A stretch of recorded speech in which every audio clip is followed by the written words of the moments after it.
What's up, guys? I'm Jed Abendroth, and this is Big Man Fitness.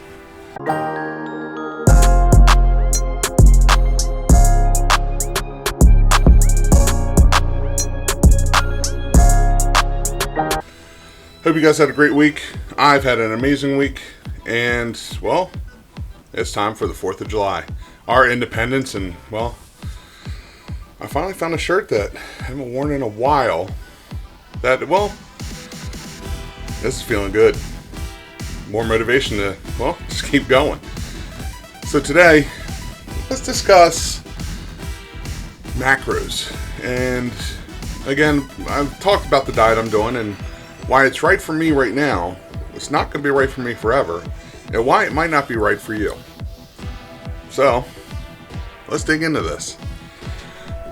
So as I've discussed, I'm really getting into this carnivore diet, right? I'm eating those hard-boiled eggs in the morning with sausage links. Lunch is that nice tuna, a little bit of spicy brown mustard mixed in, and those beef sticks or turkey sticks I was talking about. And then dinner is 6 ounces of chicken breast and 2 cups of cottage cheese, mixed in with a protein shake if it's a night of a workout. Again, I'm not up to working out every day, and that's going to take some time. So why did I pick the carnivore diet? Well, you see, macros are very important, and there's 3 of them, specifically 3 of them, that we really got to pay attention to. Protein, carbs, and fats. And understanding those macros is extremely important, especially when you're trying to maintain a fairly healthy, well, lifestyle. You see, everything we eat, whether it's going out to dinner or something you're going to make at home, every bit of food or liquid that you take in falls into one of those 3 categories, or a combination of those 3 categories. And it's very important to understand, well, what's that do to your body short-term and long-term. And that's why I said this diet might not be for me long-term. You see, I have a lot of fat stored up. And a lot of that is due to, well, overeating on the carbs and really allow my body to store it. Eating way more carbs, well, way more food. So, one, my stomach has kind of stretched a little and I'm trying to eat enough that brings it down to a normal level. But 2, by limiting the amount of carbs I'm taking in, I'm limiting the sugar my body has to burn as a fuel source. Therefore, having to turn to things like my muscles and the fat storage to use as energy. Hence, I'm trying to jumpstart that whole kind of healthy relationship, well, with food, but trying to get my body to understand, use what's here, not what's going in here, more so than anything. So, again, carnivore diet, very low on carbs, 5 grams, 10 grams a day. Doesn't seem like a lot. In fact, it's very minuscule. I'm also very cognizant, very thoughtful of what sugars I'm trying to take into my body.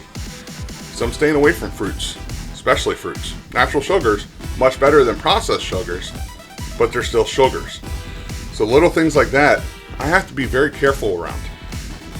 But anyone will tell you, the more you work out, the more you sweat, the more minerals and electrolytes you lose. So you gotta balance that. I'm doing lifting. It's kind of an explosive energy, but it's not a long-term energy. It's not something I need to build up and prepare for. Where those of you that might be out for jogs, bike riding, swimming, things that are requiring a long-term energy source would probably take in a lot more carbs. Recently did a video about Michael Phelps.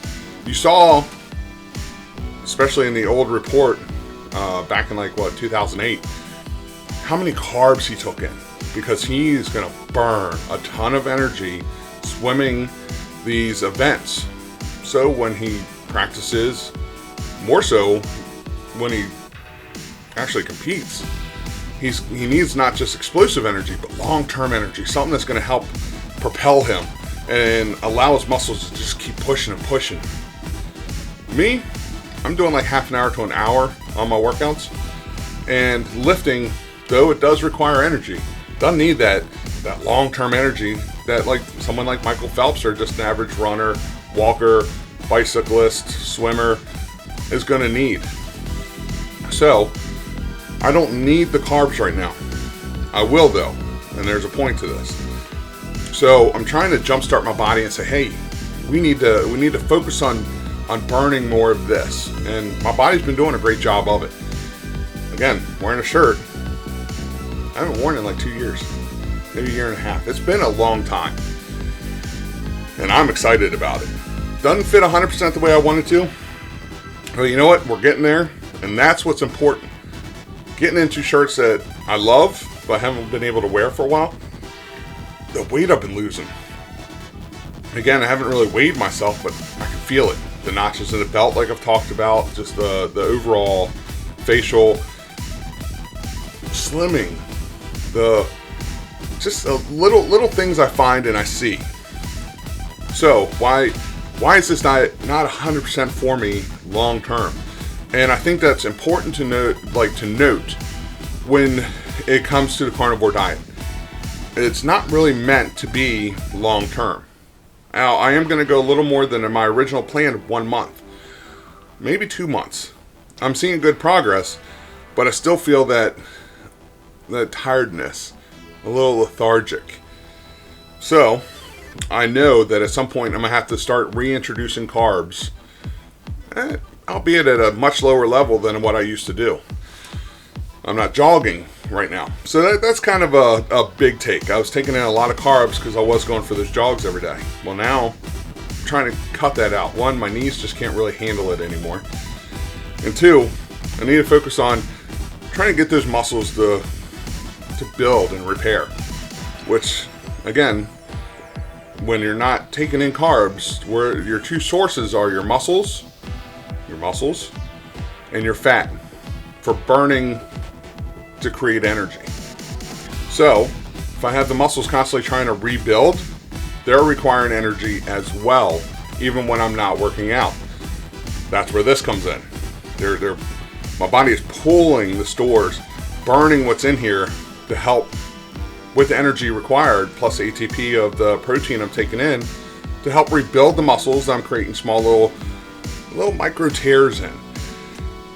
Very important. But eventually my body's going to start saying, hey, you know what? You are burning a lot of energy. We're going to start storing a lot of it. And that's where carnivore diet isn't going to be long term. I'm convincing my body it needs to burn what's down here. But if I go too long, it's going to say, oh, we need to start storing this. It's not quite helping us not having excess energy being taken in. So we need to start storing it again. So it could essentially reverse what I'm seeing right now. And that's important. I need to make sure that I am doing what's needed long-term as well. Carnivore diet, not a long-term option. So I'll be reintroducing carbs in the next 2-3 weeks. Slowly. Probably start with some broccoli, maybe half a cup a day, and building up from there. Until my body gets used to, okay, we're getting the carbs, we don't need to store it. Let's just keep burning what has been given to us, plus a little bit extra. Because again, I'm in a deficit, trying to lose weight. So I try to create a calorie deficit. I know, there's a lot of stuff to take in. You got your calories you got to worry about, plus your macros, and how they all work together. It's a lot to process. So really think about, again, if you're trying to do anything like this, consult your doctor, because there's so much that goes into this. Maybe look into personal trainers, anyone that can help, reach out and try to get that help. So as things keep going and I keep fitting in new shirts and hitting those little milestones that I really like, well, stick with me. We got a lot more to cover, and we're going to keep covering this. So as always, don't forget to reach on down here, hit that subscribe button, ring the bell for notifications, and give this video a big thumbs up. Really helps with my channel and helps distribute my channel to those that may enjoy the content or it may be helpful to them. You can also find me on Rumble, BMF, Big Man Fitness. Either platform, perfect for me. Just make sure you hit that subscribe button on either channel. You can also follow me follow me at Jedediah Raymond Amidral on Facebook, and from there I can lead you to the group I've created for this channel. We can have good conversations there. You got questions? Don't be afraid to just reach out and ask questions. Curious what's going on in my daily life? I'll be happy to answer. You can also follow me on Instagram and on Twitter at JedFDK. I post different things. My Instagram's more kind of a follow through of what I post on Facebook, but hey, you guys might enjoy my normal posts. And as always, if you don't feel comfortable reaching out to me on any of the platforms I just mentioned, then please send me an email, bmfjed@gmail.com. Guys and gals, hope you have an amazing week, and hope you enjoy your celebrations for our independence here in the U.S. It's a big day. Remember why we fought for that independence and why we are free now. So as always, stay fit, stay healthy. I'll see you next week. Peace.